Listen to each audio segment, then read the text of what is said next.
Islamic motivational videos کے session میں آج ہم قرآن سے دا اسپرٹ آف سیکریفائس کو بیان کریں گے کہ قربانی کی روحانیت اور اس کی جو روحانی طاقت ہے وہ کیا ہے۔ سب سے پہلے یہ جو مہینہ ذی الحجہ کا شروع ہوا، اس حوالے سے قرآن پاک کی ایک آیت سماعت کریں۔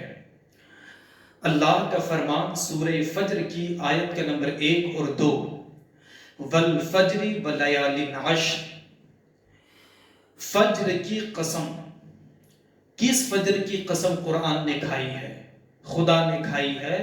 تو اس حوالے سے حضرت محمد ابن کعب، حضرت مسروق اور حضرت مجاہد رضی اللہ تعالی عنہم کا بیان ہے کہ یہ یوم النحر یعنی قربانی کے دن کی جو صبح ہے، اس کی فضیلت اور اس کا مرتبہ ہے کہ اللہ نے اس کی قسم کھائی ہے۔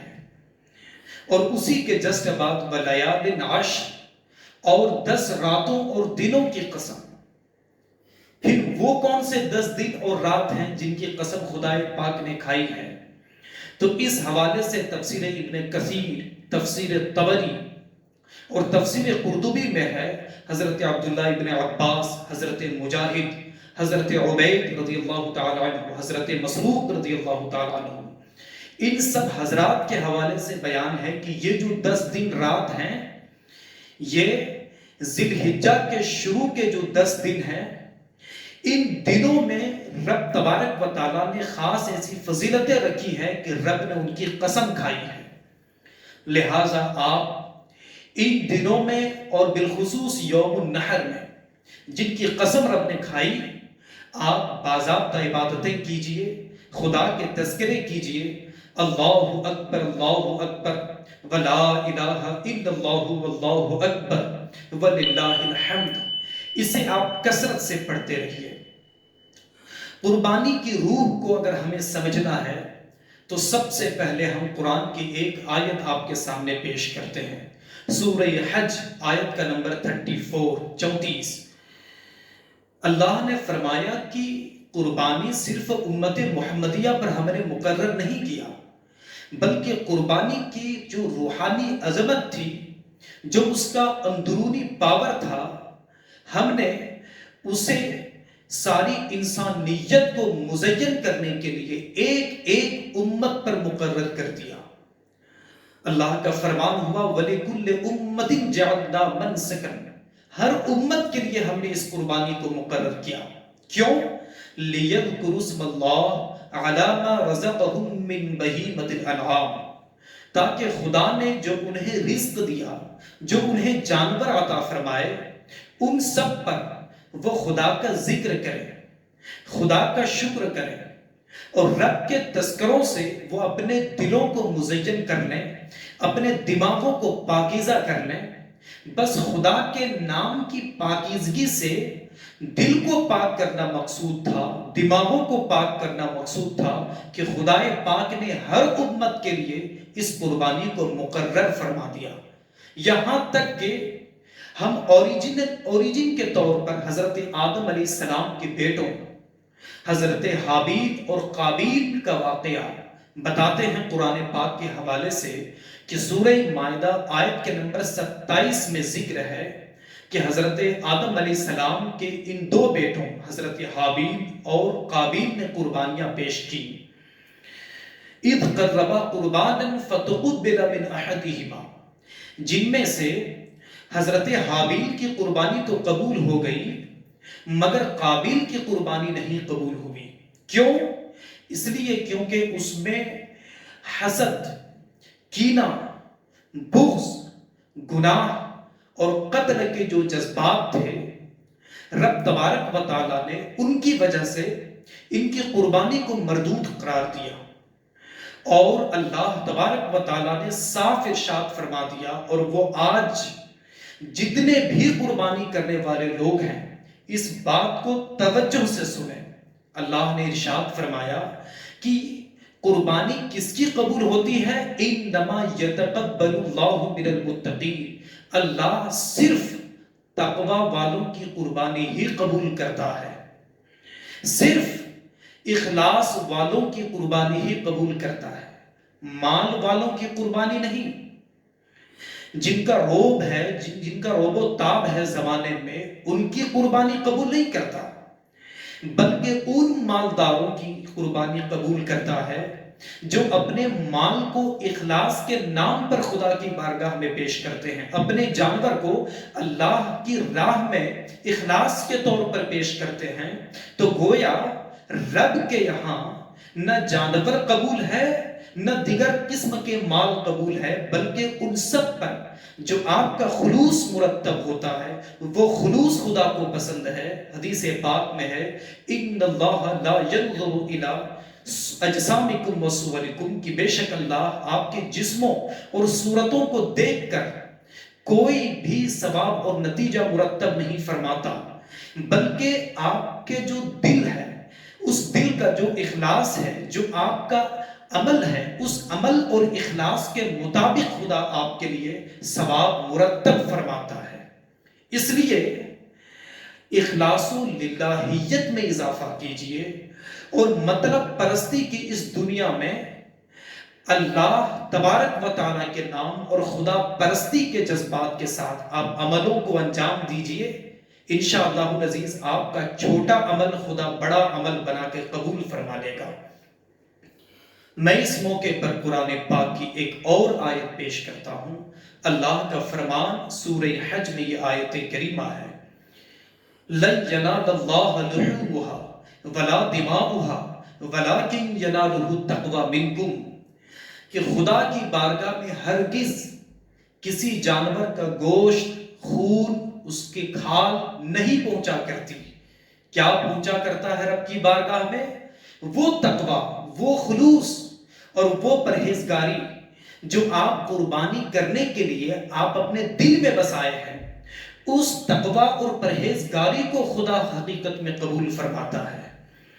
اس لیے آپ قربانی کے جانور کو تقوی اور پرہیزگاری سے خود کو مزین کر کے قربانی کے جانور کو اللہ کی راہ میں پیش کرو۔ اسی طور سے سورہ کوثر آیت کا نمبر 2 جب آپ مطالعہ کریں گے تو پتہ چلے گا کہ فَصَلِّ لِرَبِّكَ وَانْحَرْ۔ علامہ ابن کثیر نے تفسیر ابن کثیر میں اس کا ترجمہ کیا کہ اخلص للہ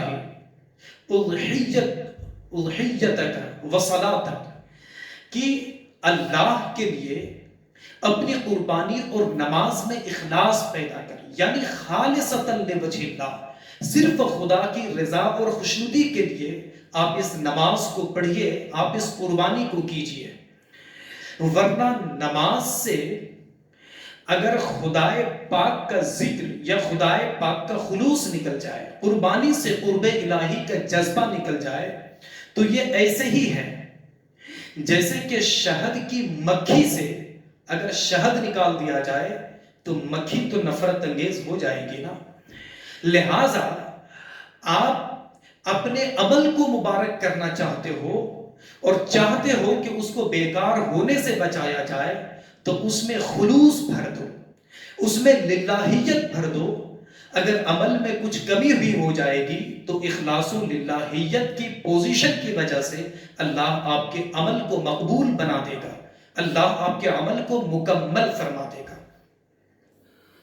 ہم جب قرآن آیت کو مطالعہ کرتے ہیں تو سورہ انعام آیت کا نمبر 162 باری تعالیٰ کا ارشاد ہے، ان صلاتی و نسکی و محیایا و مماتی للہ رب العالمین، کہ بے شک میری یہ نماز، میرا جینا، میرا مرنا، میری قربانی، یہ سب کے سب اللہ تبارک و تعالیٰ کے نام ہے، یہ سب خدا تبارک و تعالیٰ کے لیے ہے۔ شروع سے لے کر کے اخیر تک میں قربانی کی جن آیتوں کو پڑھ رہا ہوں اس میں آپ کو ایک بات کامن دکھائی دے گی، اور یہی وہ قربانی کا فلسفہ ہے جو ہماری زندگی میں انقلاب برپا کر سکتی ہے، ہماری جو اسلامی زندگی ہے اس میں ریولیوشن پیدا کر سکتی ہے۔ وہ کون سی فلسفی ہے جو قربانی کے حوالے سے جتنے سارے ورسز ہیں، جتنی آیات ہیں، ان میں وہ کامن ہے، وہ ہے اللہ کے لیے کرنا، اللہ کے لیے کرنا، اللہ کے ذکر کے لیے کرنا، شروع سے لے کر کے اخیر تک آپ کو یہی بتایا گیا کہ اللہ تقوی والوں کی قربانی قبول کرتا ہے۔ کبھی یہ کہا گیا کہ جو خدا کے لیے کرے اللہ اس کی قربانی کو قبول کرتا ہے اور حکم دیتا ہے کہ اللہ کے لیے قربانی کر۔ کبھی خدا کا فرمان ہوا کہ یہ قربانی تو ہر امت پر مقرر ہوئی تھی، اس لیے تاکہ اللہ کے ذکر کو ان کے دلوں میں آباد کر دیا جائے۔ تو ذکر الہی کے لیے، اللہ کے لیے، اللہ کی رضا کے لیے یہ قربانی ہمارے پاس آئی ہے۔ اور اسی لیے اگر قربانی میں اگر آپ نے قرب الہی کی نیت نہیں کی، خدا سے قریب ہونے کی اور اخلاص کی نیت نہیں کی، اور خدا نخواستہ اگر قربانی میں آپ نے گوشت کی نیت کر لی، تو یاد رکھیے آپ کی قربانی کسی قیمت پر قبول نہیں ہوگی۔ وہ حدیث پاک میں جو ہے کہ میرے رسول نے ارشاد فرمایا بِكُلِّ شَعْرَةٍ حَسَنَةٌ، کہ آپ کو قربانی کے جانور کے ایک ایک بال کے بدلے میں ایک ایک نیکی ملا کریں گی۔ اس کے تہ تک آپ جائیے، اس فرمان کے اندر تک آپ جائیے۔ اور مجھے ایک بات بتائیے، آپ کے پاس بھی بال ہیں، اس بال میں جان تک نہیں ہے، اس میں کوئی طاقت نہیں ہے، وہ بال کاٹ دیا جائے، وہ بال بکھیر دیا جائے، وہ بال تو اتنی بے حیثیت ہے کہ ہوائیں آتی ہے اور بالوں کو اڑاتی رہتی ہے، بالوں کی تو کوئی حیثیت نہیں۔ لیکن یہی بال اگر قربانی کے جانور کا ہو جائے تو آپ مرتبہ دیکھیں قربانی کا، ایک ایک بال میں خدا اتنی طاقت دے دیتا ہے کہ ایک ایک بال آپ کو نیکی عطا کرنے لگتا ہے، نیکی عطا کرنے لگتا ہے۔ اب آپ سوچیں جس کے بالوں میں اتنی طاقت ہوگی، اس قربانی کے جانور کی جسامت میں، مکمل جسامت میں خدا پاک نے کتنا پاور عطا کیا ہوگا۔ اس لیے قربانی کی نیت سے آپ قربانی کریں، اللہ کے قرب حاصل کرنے کی نیت سے آپ قربانی کریں۔ اور ایک بزرگ نے کہا تھا کہ قربانی کو جاننا چاہتے ہو کسے کہتے ہیں تو سنو، قربانی دو لفظوں سے بنا ہے، ایک قرب اور ایک آن، قربان، ایک قرب اور ایک آن۔ قربانی ایک ایسا عمل ہے جس سے ایک آن میں بندہ خدا سے قریب ہو جاتا ہے۔ ایک آن، یہ آن کیا ہے؟